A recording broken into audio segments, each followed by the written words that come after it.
بسم اللہ الرحمن الرحیم ولا يقع موقع الفاعل المفعول الثانی من مفعول باب علمت ولا الثالث من مفاعل باب أعلمت والمفعول له والمفعول معه كذلك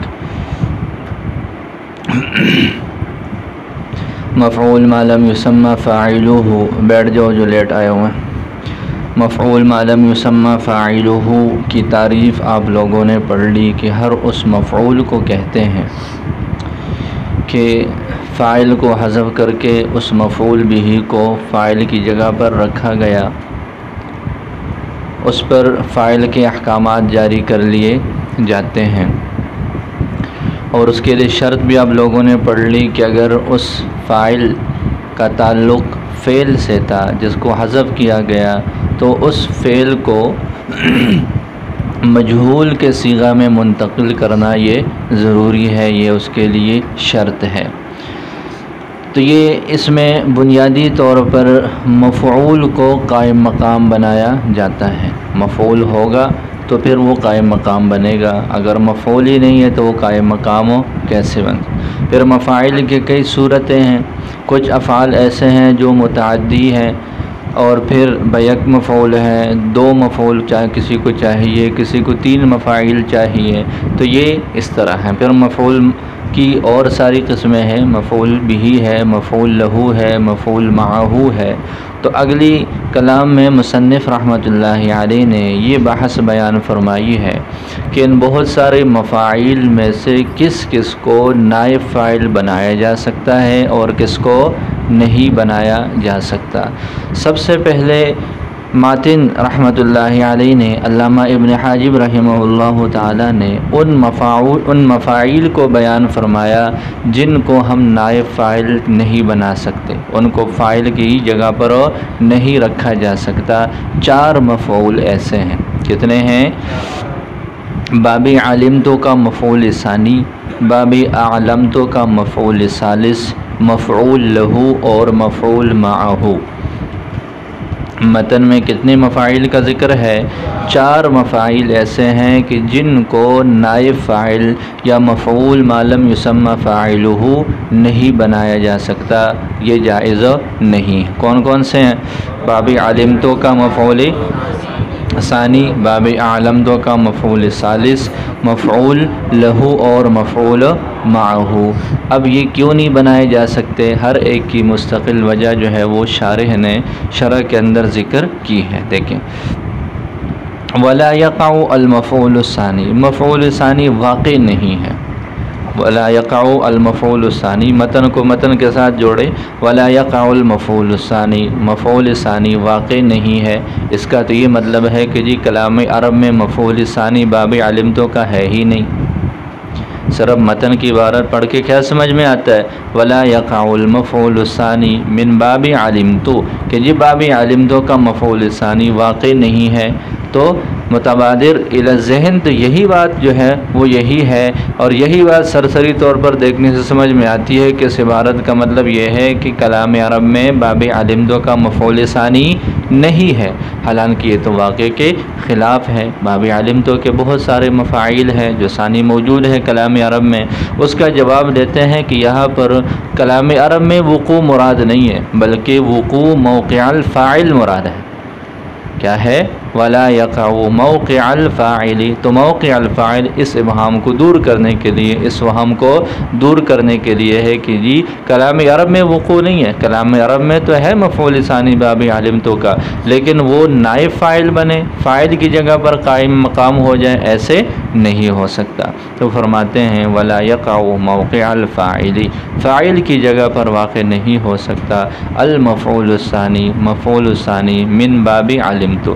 یہ باب علمتو مضاف الیہ ہے، ان کا مضاف جو ہے وہ مفعولی یہاں پر محذوف ہے، اس کو جو ہے وہ نکالا ہے۔ من مفعولی باب علمتو، باب علمتو کے دو مفعولوں میں سے دوسرا۔ آگے مصنف رحمۃ اللہ علیہ نے اس کی وجہ بیان فرمائی ہے، لأنہ مسند الی المفعول الاول اسنادا تاما۔ باب علمتو سے کہ دو مفعول جو آپس میں ہوتے ہیں، جیسے اس کی مثال دیکھ لیں، علمتو زیدن عالمن، علمتو زیدن عالمن، یہ زیدن عالمن اصل میں کیا ہے؟ زیدن عالمن ہے، مبتدا اور خبر ہے۔ مبتدا اور خبر میں مسند اور مسند الیہ کون سے ہوتے ہیں؟ زیدن عالمن ہے، زیدن یہ مسند الیہ ہے اور عالمن اس کے لیے مسند ہے۔ جب اس کے اوپر علمتو آ گیا تو یہ علمتو کے دو مفعول بن گئے، لیکن اصل اور حقیقت جو ان کی حالت ہے وہ برقرار ہے۔ وہ حالت کیا ہے؟ علمتو زیدن عالمن، علمتو فعل فاعل ہے، زیدن مفعول اول ہے، عالمن مفعول ثانی ہے، لیکن یہ آپس میں اب بھی مسند اور مسند الیہ ہیں۔ ٹھیک ہو گیا؟ زیدن مسند الیہ ہے اور عالمن اس کے لیے کیا ہے؟ مسند ہے۔ اب اگر ہم اس عالمن کو نائب فاعل بنائیں تو نائب فاعل کو ہم نے کس کی جگہ پر رکھنا ہے؟ فاعل کی جگہ پر، اور فاعل وہ مسند ہوتا ہے کہ مسند الیہ؟ فعل اور فاعل میں کیا نسبت ہے کہ یہ فعل مسند ہوتا ہے اور اس کا فاعل اس کے لیے مسند الیہ ہوتا ہے۔ تو یہ عالم اس مثال میں زید عالمن میں عالمن یہ مسند ہے۔ جب ہم اس کو نائب فاعل بنائیں گے تو نائب فاعل بناتے وقت اس کی ہیئت اور اس کی حیثیت تبدیل ہو جائے گی۔ کس میں تبدیل ہو جائے گی؟ اب یہ مسند الیہ بن جائے گا، اور ایک ہی چیز وہ مسند بھی ہو اور مسند الیہ بھی ہو، اسناد تام کے ساتھ یہ ناجائز ہے۔ ایک ہی چیز مسند بھی بنے اور مسند الیہ بنے، یہ دونوں ناجائز ہیں۔ تو لہذا مفعول ثانی جو ہے باب علمتو کا، یہ کلام میں مسند واقع ہوتا ہے۔ اگر ہم اس کو نائب فاعل بناتے ہیں، مفعول ما لم یسمى فاعلہ بناتے ہیں، اس کی طرف فعل کا اسناد ہوتا ہے، وہ کلام میں مسند الیہ ہوتا ہے اور یہ اسناد بھی تام ہے، لہذا یہاں پر ایسا کرنا ناجائز ہوتا ہے کہ ایک ہی چیز مسند بھی بنے اور ایک ہی چیز مسند الیہ بھی بنے۔ دیکھیں یہاں تک ترجمہ دیکھ لو، لأنہ مسند الی المفعول الاول، اس لیے کہ یہ جو باب علمتو کا مفعول ثانی ہوتا ہے وہ مسند ہوتا ہے مفعول اول کی طرف اسنادن تامن، اسناد تام کے ساتھ۔ اسناد تام کی صورت آگے سمجھ میں ایک جو ہے وہ بات آ جائے گی، وہ بات آ رہی ہے۔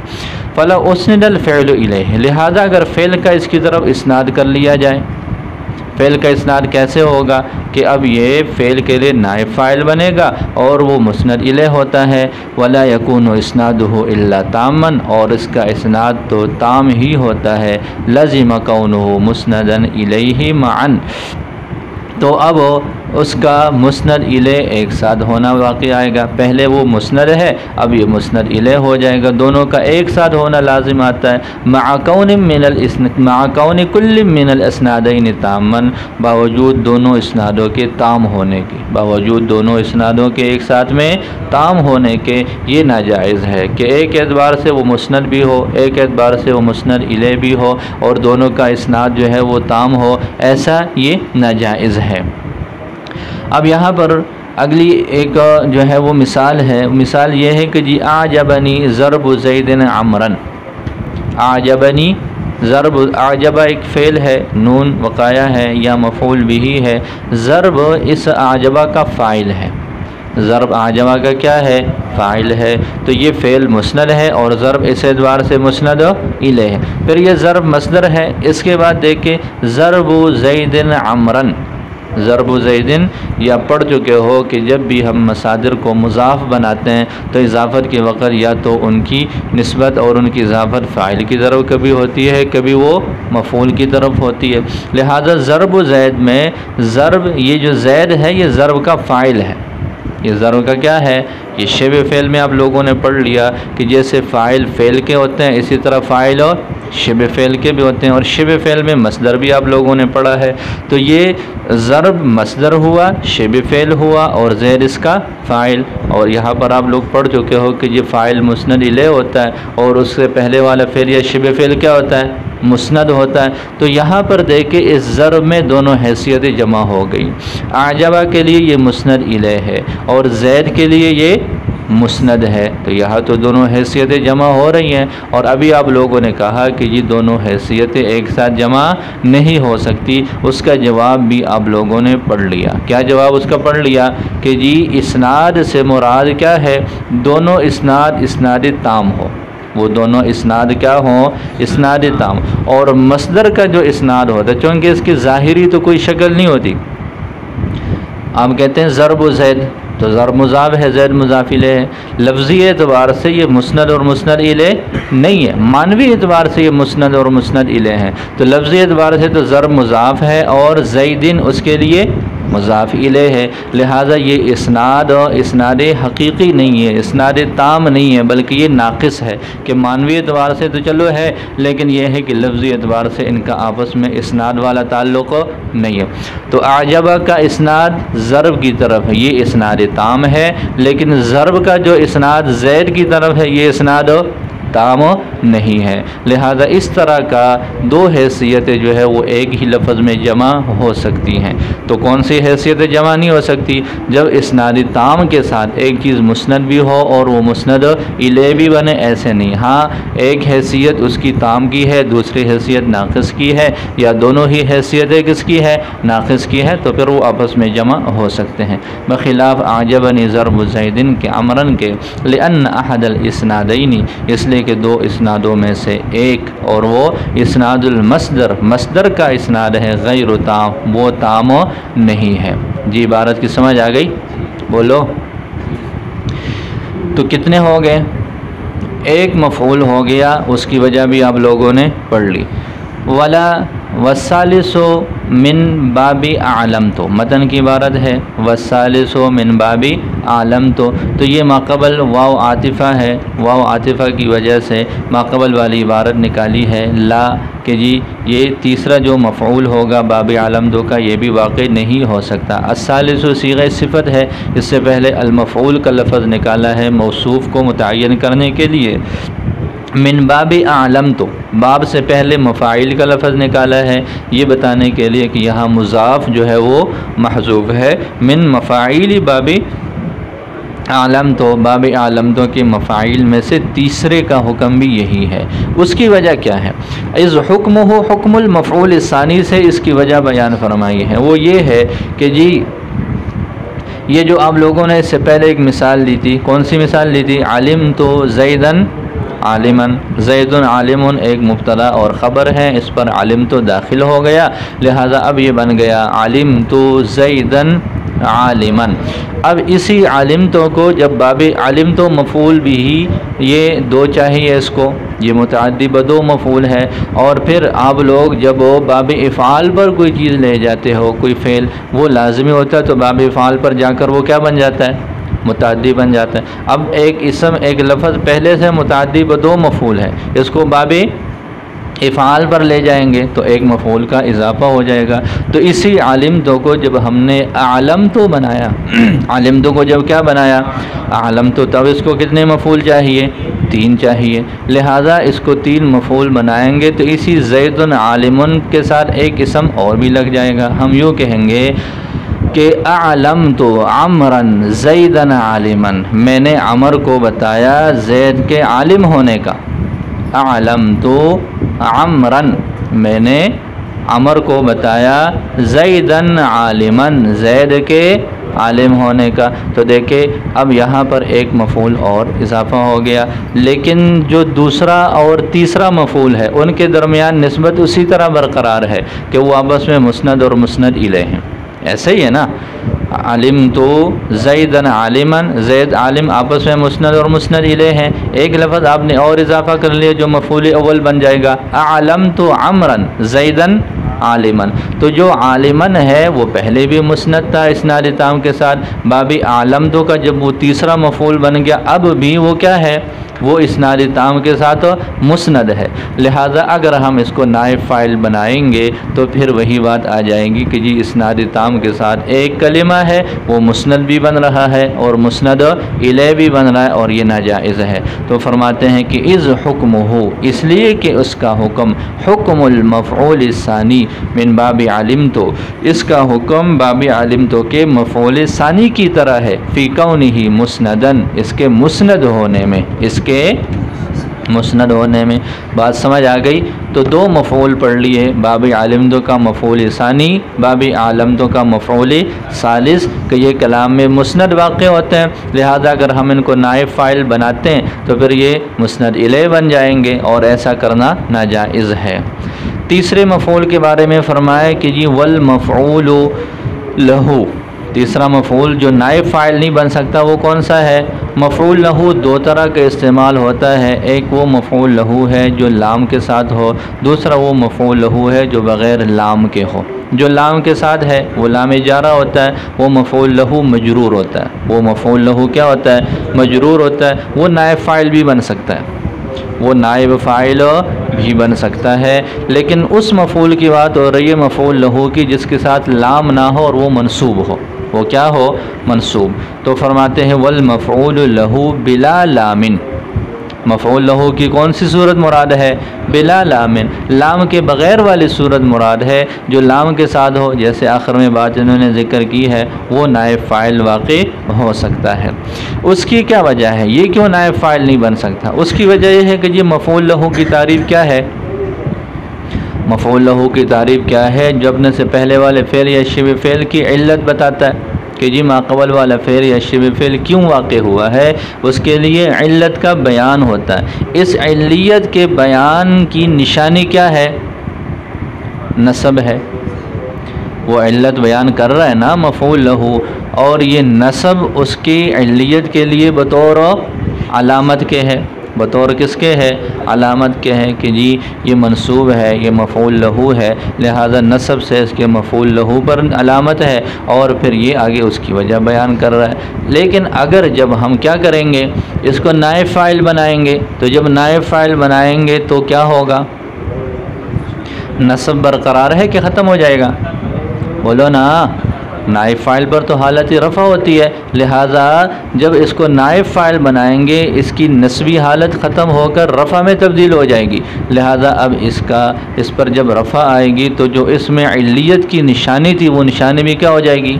ختم ہو جائے گی۔ اس وجہ سے اب اس میں مفعول لہو کی کوئی نشانی باقی نہیں رہے گی، جس سے مفعول لہو کی ذات کا ہی خاتمہ ہو جائے گا۔ اس وجہ سے حکم یہی ہے کہ جی اس کو تبدیل نہیں کر سکتے۔ دیکھیں والمفعول لہو بلا لامن، اور مفعول لہو بغیر لام والا، لأن النصب فیہ، اس لیے کہ نصب اس میں مشعر بالعلیت، وہ اشارہ کرنے والا ہے علیت کے ساتھ، فلو اسند الیہ، لہذا اگر اس کی طرف فعل کا اسناد کر لیا گیا، لفات النصب، تو لہذا نصب بھی فوت ہو جائے گا، والاشعار، اور یہ نشانی بھی، اشارہ کرنا بھی کیا ہو جائے گا؟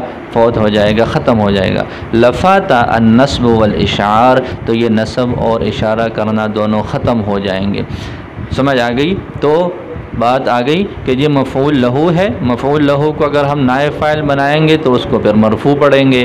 یہ نصب اس کی علیت کی نشانی ہے، جب اس کے سے نصب ختم ہو جائے گا اس کی علیت کی علامت اور نشانی ختم ہو جائے گی، پھر یہ مفعول لہو کسی بھی صورت میں باقی نہیں رہنا اس نے، تو اس وجہ سے نہیں، بخلاف اس صورت کے جو اذا کان مع اللام، جب وہ کس کے ساتھ ہو؟ لام کے ساتھ ہو، تو یہ واقع ہو سکتا ہے۔ یہاں پر نصب بھی نہیں ہے، نصب اور علیت کی کوئی نشانی بھی نہیں ہے ظاہری طور پر، لہذا اس کو نائب فاعل بنایا بھی جائے تو پھر بھی کوئی مسئلہ نہیں ہے۔ جیسے ضربا للتأدیب میں یہ جو للتأدیب ہے یہ ضربا کے لیے نائب فاعل ہے۔ جی 3 صورتیں آ گئیں۔ والمفعول معہ کذالک، اور مفعول معہ بھی ایسے ہے، اور مفعول معہ بھی، یہ کذالکہ کا جو لفظ ہے اس کا تعلق دونوں کے ساتھ ہے۔ آگے شرح کے اندر اسی بات کو حل کیا کہ یہ جو کذالکہ کا لفظ ہے اس کا تعلق صرف مفعول معہ سے نہیں ہے، بلکہ اس کا تعلق مفعول لہو اور مفعول معہ دونوں کے ساتھ ہے۔ عبارت پوری یوں ہو جائے گی والمفعول لہو والمفعول معہ کذالکہ، کہ یہ مفعول لہو اور مفعول معہ اسی طرح ہے، کیسے ہیں؟ یعنی وہ مفعول ثانی اور مفعول ثالث کی طرح ہے، باب علمت اور باب عالمت کے۔ بات سمجھ آ گئی؟ تو والمفعول معہ والمفعول لہ والمفعول معہ یہ آپس میں مل کر مبتدا ہے، اور کذالک ان دونوں کے لیے خبر ہے۔ دیکھیں ای کل من المفعول لہ والمفعول معہ کذالک، بات سمجھ آ رہی ہے؟ تو وہی ترکیب سمجھائی ہے کہ کذالک یہ خبر ہے، لیکن مبتدا صرف مفعول معہ نہیں ہے بلکہ دونوں ہیں۔ ای کل من المفعول لہ یعنی ہر ایک مفعول لہ اور مفعول معہ میں اسی طرح ہے۔ اسی طرح ہونے کا کیا مطلب؟ آگے اس کی وضاحت ذکر کی، ای کل مفعول الثانی والثالث من باب علمت و اعلمت، یعنی یہ مفعول ثانی اور مفعول ثالث کی طرح ہے، باب علمت اور باب عالمت سے۔ کس چیز میں ان کی طرح ہے؟ کس معاملے میں ان کے مشابہ ہیں؟ تو وہ آپ لوگ پڑھ چکے ہو کہ جی جس طرح وہ ثانی اور ثالث نائب فاعل نہیں واقع ہو سکتے، اسی طرح یہ دونوں بھی جی فی انہما وجہ شبہ بیان فرمائی ہے کہ جی کس معاملے میں وہ جو ہے ان دونوں کی طرح ہے، فی انہما اس بات میں، لا یقعانی کہ دونوں واقع نہیں ہو سکتے، موقع الفاعل فاعل کی جگہ پر۔ اب اس کی کیا وجہ ہے، یہ کیوں واقع نہیں ہو سکتے؟ تو مفعول لہو کے بارے میں تو آپ لوگوں نے پڑھ لیا۔ مفعول معہ کیوں واقع نہیں ہو سکتا؟ تو مفعول معہ کس کو بولتے ہیں بھائی؟ وہ مفعول جو واو بمانا مع کے بعد واقع ہو۔ اب اس کو جب وہ مفعول معہ کو ہم نائب فاعل بنائیں گے تو نائب فاعل بنانے کی دو صورتیں ہوں گی، یا تو واو سمیت بنائیں گے یا واو کے بغیر بنائیں گے۔ اگر واو کے بغیر بناتے ہیں، واو کے بغیر اگر، تو پھر تو وہ مفعول معہ نہیں رہا۔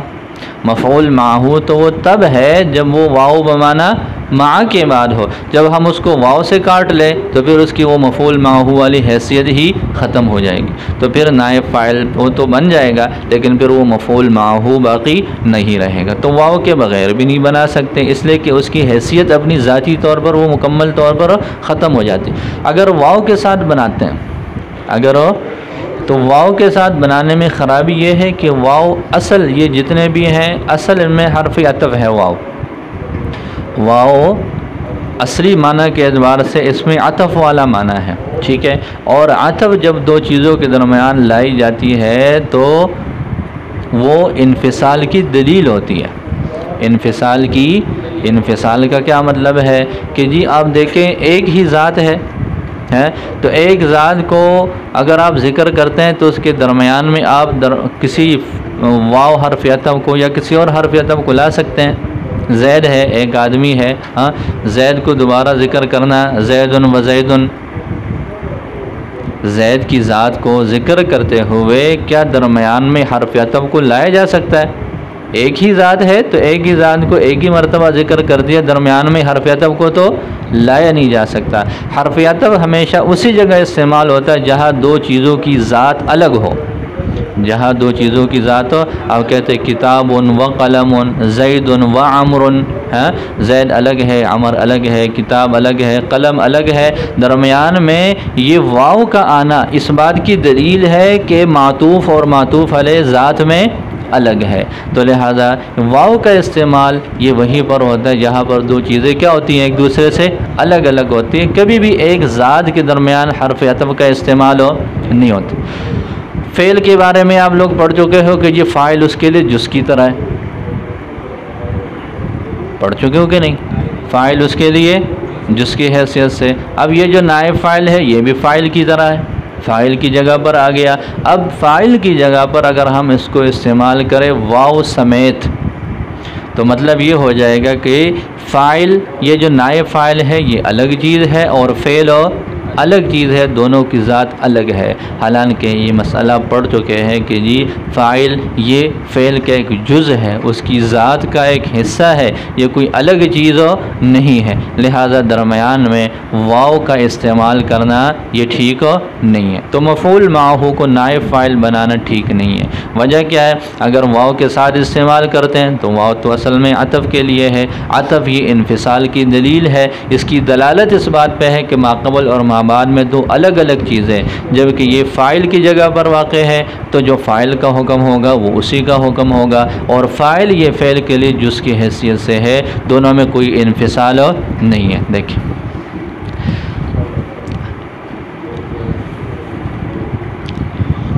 تو فرماتے ہیں فی انہما، اس بات میں یہ اس کی طرح ہے کہ لا یقعان موقع الفاعل، یہ دونوں فاعل کی جگہ پر واقع نہیں ہو سکتے۔ بہرحال مفعول لہ فلما عرفت، تو اس وجہ سے جو آپ نے اس کو پہچان لیا، واما المفعول معہ، اور بہرحال مفعول معہ فلانہ، پس اس وجہ سے کہ لا یجوز اقامتہ مقام الفاعل، کہ جائز نہیں ہے اس کو قائم مقام بنانا فاعل کے، مع الواو، واو کے ساتھ، الذی اصلھا العطف، جس میں اصل عطف کرنا ہے، وہی دلیل الانفصال، اور وہ انفصال کی دلیل ہے۔ والفاعل کالجزء من الفعل، اور فاعل تو فعل کے لیے جز کی طرح ہے۔ ولا بدون الواو، اور نہ ہی بغیر واو کے اس کو قائم مقام بنایا جا سکتا ہے۔ فإنه لم يعرف حينئذ، بس بے شک اس وقت یہ بات معلوم نہیں ہوگی، کونہ مفعولا معہ، اس کا مفعول معہ ہونا معلوم ہی نہیں ہوگا، وہ تو واو کے ساتھ ہے، جب واو نہ رہی تو واو کے بعد اس کا مفعول معہ بننا بھی اب ظاہر نہیں ہوگا۔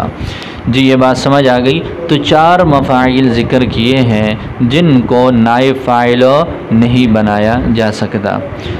آگے مصنف رحمۃ اللہ علیہ فرماتے ہیں کہ جب چار کی نفی ہو گئی تو مطلب چار کی نفی ہونے کے بعد اب مسئلہ یہ ہے کہ جی باقی جتنے بھی ہیں وہ بن سکتے ہیں، باقی جتنے بھی ہیں وہ نائب فاعل بن سکتے ہیں۔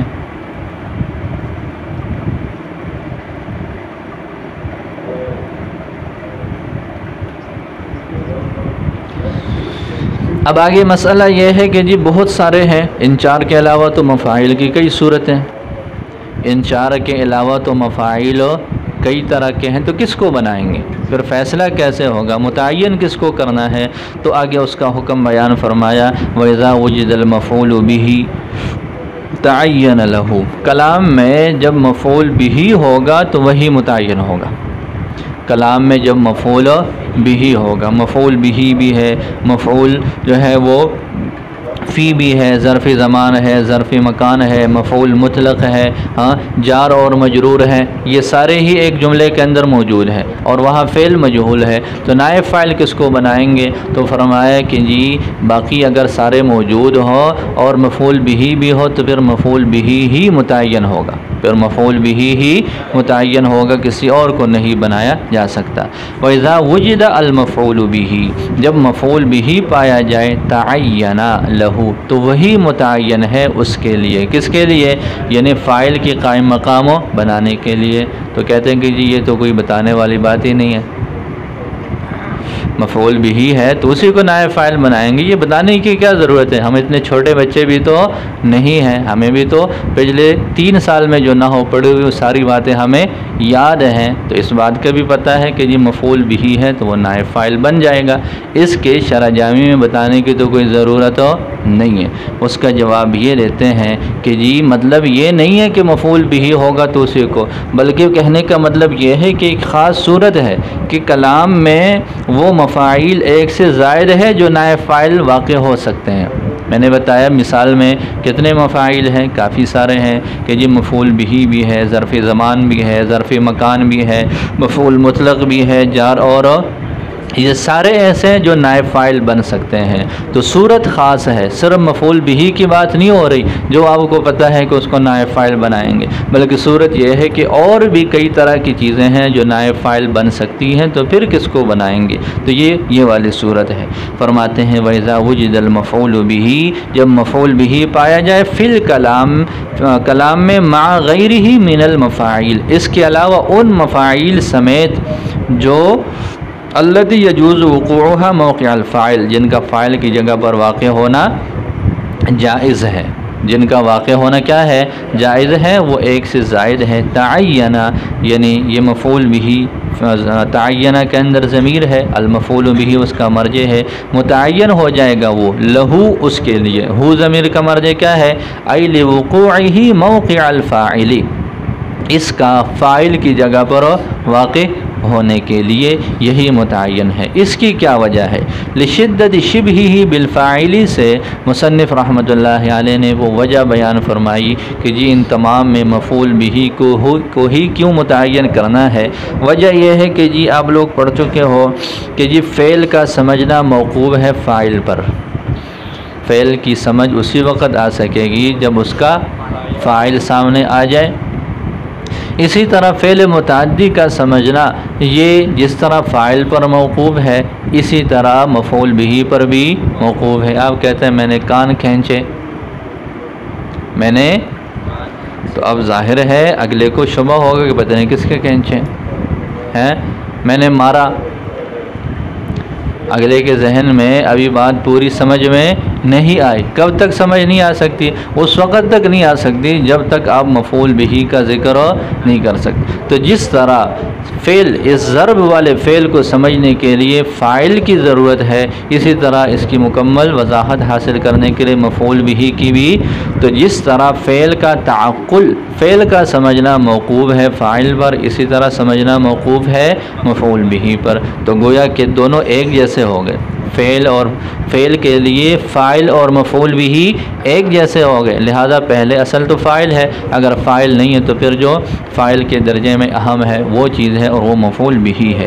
فرماتے ہیں لشدت شبہہ بالفاعل، اس کا فاعل کے ساتھ شدت مشابہت کی وجہ سے، بہت زیادہ مشابہت کی وجہ سے، فی توقف تعقل الفعل علیہما، فعل کے سمجھنے کا ان دونوں پر موقوف ہونے میں، فإن ضرب مثلا، جیسے ضرب ہے مثال کے طور پر، کما انہ لا یمکن تعقلہ، جیسے کہ اس کا سمجھنا یہ ممکن نہیں ہے بلا ضارب، بغیر، اسی طرح لا یمکن تعقلہ، اسی طرح اس کا سمجھنا ممکن نہیں ہے بلا مضروب، مضروب کے بغیر بھی، بخلاف باقی مفاعل کے، بخلاف سائر المفاعل، سائر کا لفظ باقی کے لیے آتا ہے کہ جی بخلاف باقی مفاعل کے، فإنہا لیست بہذہ الصفہ، وہ اس درجے میں نہیں۔ اب آگے ایک مثال دی ہے کہ اس مثال میں مفاعل زیادہ ہیں تو ایک کو ہی مفعول بھی بنایا، جیسے تم کہتے ہو ضرب زید، ضرب زید کا مطلب فاعل حذف ہے، زید کو قائم مقام بنایا گیا ہے، تو مثال کا انطباق ذکر کیا بإقامت المفعول به مقام الفاعل، مفعول به کو فاعل کے قائم مقام رکھنے کے ساتھ۔ یوم الجمعہ، یہ بھی ظرفی زمان ہے، امام الامیر، یہ ظرفی مکان ہے، ضربا شدیدا، یہ مفعول مطلق ہے، ضربا شدیدا یہ مفعول، لیکن مفعول مطلق کی تو کئی صورتیں ہیں، تاکید کے لیے، اسی طریقے پر عدد کے لیے، اسی طرح جو ہے وہ نوعیت کو بیان کرنے کے لیے۔ یہ کون سی والی صورت ہے؟ تو فرماتے ہیں کہ یہاں پر یہ مفعول مطلق للنوع ہے، نوعیت کو بیان کرنے کے لیے۔ آپ لوگوں نے پڑھا ہے کہ جی وہ جو مصدر ہوتا ہے اس کے فا کلمہ کو کسرہ دیا جاتا ہے، جیسے آپ لوگوں نے پڑھا جلست جلست القاری، جلست، تو یہاں پر تو ضربہ نہیں ہے، یہاں پر تو ضربہ نہیں ہے، یہ تو ضربن ہے، تو یہ مفعول مطلق نوع کے لیے کیسے بن سکتا ہے جبکہ اس کا تو مخصوص وزن ہے؟ اس کا جواب دیتے ہیں کہ جی مفعول مطلق نوعی دو طرح سے ہیں، ایک وہ ہے جو بے اعتبار صیغہ ہو، صیغہ میں تبدیلی ہو گئی جس کی وجہ سے اس کی دلالت ہیئت پر ہے، نوعیت پر ہے۔ دوسری صورت یہ ہے کہ وہاں پر اس کی کوئی صفت لائی جائے اور اس صفت کے لانے کی وجہ سے اس کی دلالت نوعیت پر ہو۔ یہاں پر یہ صفت ہے کہ جی ضرباً شدیداً، ضرب شدید مراد ہے، ضرب خفیف مراد نہیں ہے۔ تو ایک تو یہ ہے کہ یہ مفعول مطلق نوع کے لیے۔ دوسری بات یہ ہے کہ ضرباً کے ساتھ شدیداً کی کیا ضرورت ہے؟ مفعول مطلق ہی بنانا ہے نا، نائب فاعل، تو مفعول مطلق تو صرف ضرباً ہے، آگے اس کے ساتھ شدیداً صفت لانے کی کیا ضرورت ہے؟ تو اس کا آگے جواب دیا وفائلۃ وصف ضرب بالشدۃ، اس بات پر تنبیہ کرنے کے لیے کہ جی جب بھی اگر آپ نائب فاعل بنانا چاہتے ہیں مفعول مطلق سے، تو مفعول مطلق کو جب تک مخصص نہ کیا جائے، کسی جو ہے وہ قید کے ساتھ اس کی تخصیص نہ کی جائے، اس وقت تک وہ نائب فاعل۔ وجہ کیا ہے؟ وجہ یہ ہے کہ یہ فاعل کلام میں بہت اہم چیز ہے، فاعل کی حیثیت کلام میں عام نہیں ہے بلکہ اس کو بہت اہمیت حاصل ہے۔ یہ جب بھی ہم فعل یا شبہ فعل کا استعمال کرتے ہیں تو وہ فعل یا شبہ فعل جس مصدر سے بنا ہے اس کا معنی تو اس میں پایا جا رہا ہے۔ آپ کہتے ہیں ضربہ، تو ضربہ میں ضرب والا معنی ہے کہ نہیں؟ کتبہ میں کتابت والا معنی ہے، قتلہ میں قتال والا معنی ہے، قتل والا معنی ہے۔ تو ہر فعل یا شبہ فعل میں اس کے مصدر کا معنی تو پایا جاتا ہے۔ پھر آگے مصدر بالکل جو ہے وہ مطلقاً مصدر ہو، وہی اس کا معنی ہو جو فعل سے سمجھ میں آ رہا ہے، تو اس نائب فاعل کو اس طرح جو ہے جس سے صرف وہی معنی سمجھ میں آ سکتا ہے جو اس فعل یا شبہ فعل سے پہلے سے ہی سمجھ میں آ رہا ہے، تو پھر کوئی فائدہ تو نہ ہوا اس کا، پھر کوئی فائدہ تو نہ ہوا۔ فاعل وہ چیز ہونی چاہیے جس کا کوئی فائدہ ہو، جس سے کچھ سمجھ میں آ جائے، اور یہ مصدر تو پہلے سے ہی فعل سے سمجھ میں آ رہا ہے، اس کے ذکر کرنے سے تو کوئی فائدہ حاصل نہیں ہوتا۔ اس وجہ سے اس کو جب نائب فاعل بنانا ہو تو اس کے لیے طریقہ کار یہ ہے کہ اس کی صفت لائی جاتی ہے جس کی وجہ سے اس کی تخصیص ہو اور اس کا کوئی فائدہ بھی سمجھ میں آئے، تو اس وجہ سے یہ ضربن کے ساتھ شدیدن کی غیر لگائی ہے۔ جی سمجھ آ رہی ہے؟ ضرباً شدیداً یہ مفعول المطلق ہے للنوع کے لیے بے اعتبار صفت، صفت کے اعتبار سے، وفائدۃ وصف ضرب بالشدہ، اور شدت کے ساتھ ضرب کی صفت لانے کا فائدہ التنبیہ ہو، اس بات پر تنبیہ کرنا ہے، علی ان المصدر کہ یہ مصدر لا یقوم مقام الفاعل، یہ فاعل کی جگہ پر واقع نہیں ہو سکتا، بلا قید مخصص بغیر کسی قید مخصص کے، بغیر کسی ایسی قید کے جو اس کی تخصیص کرے، اس لا فائدہ فیہ، اس لیے کہ اس میں تو کوئی فائدہ ہی نہیں ہونا ہے، لدلالت الفعل علیہ، فعل کا اس پر دلالت کی وجہ سے، جب بھی فعل ہوگا اس میں مصدری معنی پر دلالت ہوگی، اس وجہ سے اس طرح کی کسی قید کا ہونا ضروری ہے۔ آگے ایک اور جو ہے وہ نائب فاعل کے مستحق کو ذکر کیا، فی داری ہی، یہ جار اور مجرور ہے، یہ مفاعل کے مشابہ میں ہے، اور اقیمہ الفاعل مثلہا، اور اس طرح کی جو جار اور مجرور ہوتے ہیں ان کو نائب فاعل بنایا جاتا ہے۔ تو یہ کئی سارے ہیں، ظرف زمان ہے، مکان ہے، مفعول مطلق ہے، اسی طریقے پر جو ہے وہ جار اور مجرور ہے، ان سب میں فتعین زید متعین ہو جائے گا۔ وَإِن لَّمْ يَكُنْ، ہاں اگر بالفرض کلام میں مفعول بھی نہیں ہے، پھر اس کا حکم کیا ہے، فَالْجَمِيعُ سَوَاءٌ، پھر سارے برابر ہیں۔ کلام میں مفعول بھی نہیں ہے، پھر جو آگے جو ہے ظرف زمان ہے، مکان ہے، مفعول مطلق ہے، جار مجرور ہے، پھر سارے برابر ہیں، پھر جس کو مرضی آپ نائب فاعل بنائیں، لیکن اگر مفعول بھی ہے تو پھر اسی کو بنایا جائے گا۔ وَإِن لَّمْ يَكُنْ، اور اگر وہ نہ ہو، یہاں پر یکن یوجد کے معنی میں ہے، اور یہ وضاحت بھی آپ پڑھ چکے ہو کہ کانا کی وضاحت جب وجد یجدو کے ساتھ کی جاتی ہے، یہ بتانا مقصود ہوتا ہے کہ جی اب یہ یہاں پر کانا یہ تامہ ہے، ناقص نہیں ہے، یہ کانا کیا ہے، ناقصہ۔ کانا جب ناقصہ ہوگا اس کو اسم اور خبر دونوں کی ضرورت ہوتی ہے، اور جب یہ تامہ ہوتا ہے تو پھر یہ صرف ایک فاعل سے اس کی ضرورت پوری ہو جاتی ہے۔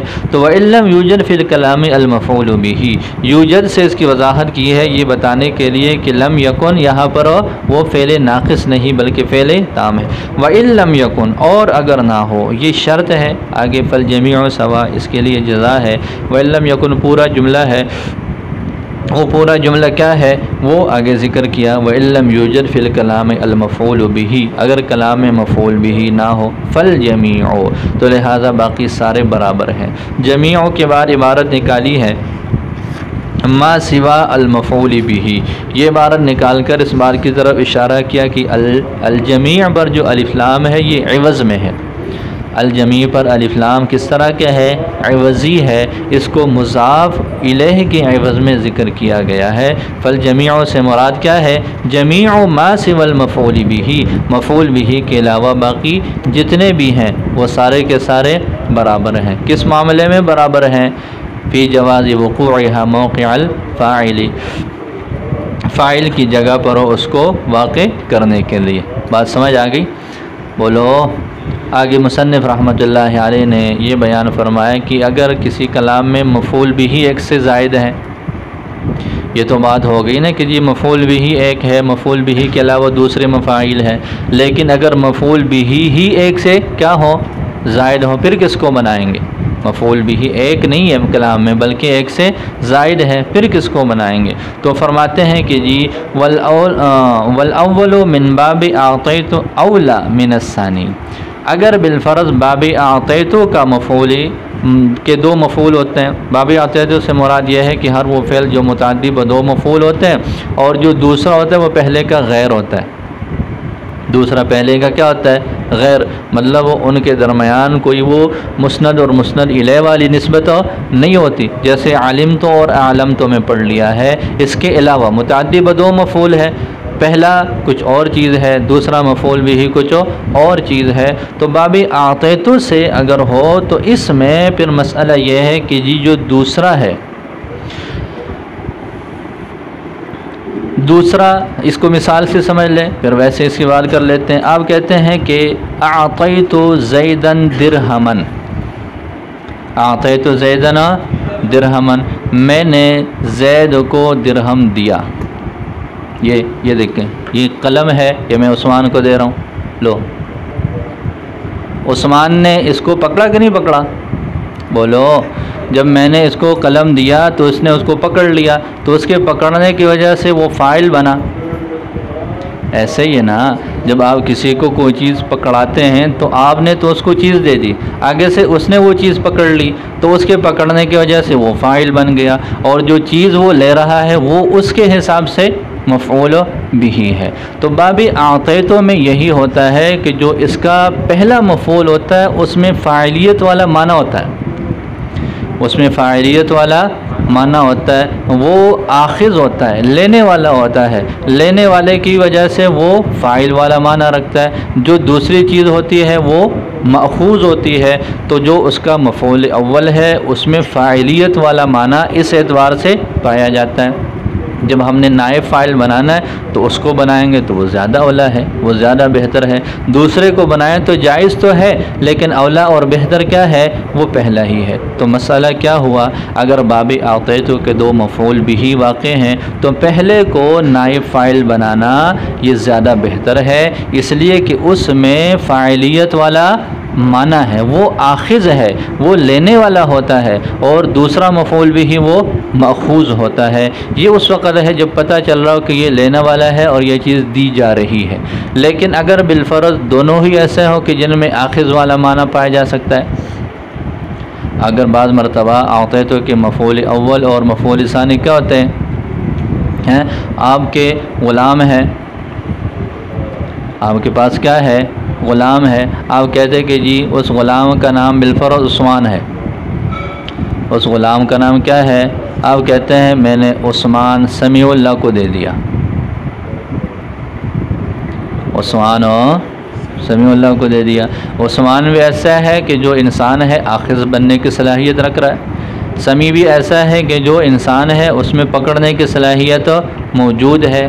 اب یہ دونوں ہی اگر اس درجے کے آ جائیں تو پھر تو اشتباہ ہو جائے گا کہ پتہ نہیں سمیع کو دیا ہے یا عثمان کو دیا ہے، یہ اشتباہ ہو جائے گا۔ تو اس طرح کے اشتباہ میں پھر مسئلہ یہ ہے کہ جی وہ ہم جو پہلا ہوگا اسی کو نائب فاعل بنائیں گے، دوسرے کو نائب فاعل نہیں بنا سکتے۔ دیکھیں والاول، اور پہلا باب اعطیت کا یعنی وہ فعل جو متعدی ہو دو مفعولوں کی طرف جن میں سے دوسرا غیر الاول پہلے کا غیر ہو، اولا، والاول اولا، پہلا اولا ہے کس بات کے لیے؟ بان یقام مقام الفاعل، کہ اس کو قائم مقام بنا لیا جائے فاعل کے، من المفعول الثانی، دوسرے مفعول کی بنسبت، لأن فیہ معنی الفاعلیت، اس لیے کہ اس میں فاعلیت والا معنی ہے، بالنسبت الی الثانی، دوسرے کی بنسبت، لأنہ عاط ای آخذ، اس لیے کہ وہ لینے والا ہے، اس لیے کہ وہ جیسے اعطی زید درہمن، زید کو درہم دیا گیا، مع جوازی، اس بات کے جواز کے ساتھ کہ یوں کہہ دیا جائے اعطی درہم زیدن، اعطی درہم زیدن بھی جائز ہے اور اعطی زید درہمن بھی، لیکن دونوں میں بہتر کون ہے؟ پہلی صورت۔ وذالک عند الامن من اللبس، اور یہ حکم التباس سے امن کے وقت ہے، اور یہ جواز والا حکم ہو التباس سے امن کے وقت ہے، وَأَمَّا عِنْدَ عَدْمِهِ بہرحال اس التباس کے امن کے نہ ہونے کے وقت فَيَجِبُ إِقَامَةُ الْمَفْعُولِ الْأَوَّلِ پھر مفعول اول کو قائم مقام بنانا واجب ہے، جیسے اعطیٰ زید عمرا، زید کو عمر دیا گیا، یہاں پر جو پہلا ہے اس کو نائب فاعل بنانا یہ ضروری ہے، دوسرے کو نائب فاعل نہیں بنایا جا سکتا۔